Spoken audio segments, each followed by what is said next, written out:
অনেক দিনের আগের ঘটনা। ৫ বন্ধু রহি, সামি, শাওন, টিটু আর বাপন রাতে একসাথে বসে লেখাপড়া করছিল। হঠাৎ ঠুস করে কারেন্ট চলে গেল। ঘর মুহূর্তেই অন্ধকার। বাপন বলল, এই দুস্তরা, চিন্তা নেই, মোমবাতি আছে।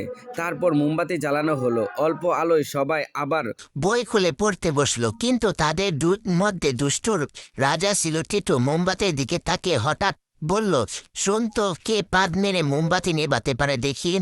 সবাই প্রথমে থম থম, পরে একসাথে বলল, হ্যাঁ ঠিক আছে দুষ্ট, দেখি কে পারে।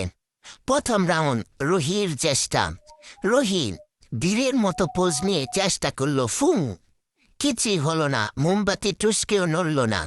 দ্বিতীয় রাউন্ড স্বামীর চেষ্টা। স্বামী আরো শক্তি নিয়ে চেষ্টা করলো, ফুং, মোমবাতি জ্বলছে, যেন এই এতটুকু বাতাসেও আমি নিবব না এটা বলছে।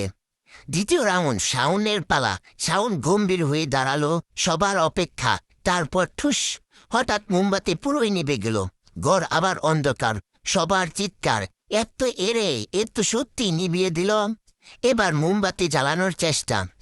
একজন আরেকজনকে বলল, এই দোস্ত, মুখেও মোমবাতিটা ধরাতো। অন্ধকারে বাপন বলল, দাঁড়া, এই তো পেলাম। এমনই শাওন চিৎকার, ওরে থাম থাম। আমি পাদ মারতে গিয়ে হাগু করে দিয়েছি।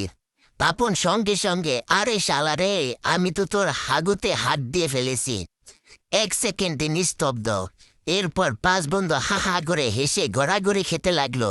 লেখাপড়া ভুলে রাতটা হয়ে গেল তাদের জীবনের সবচেয়ে হাসির রাত।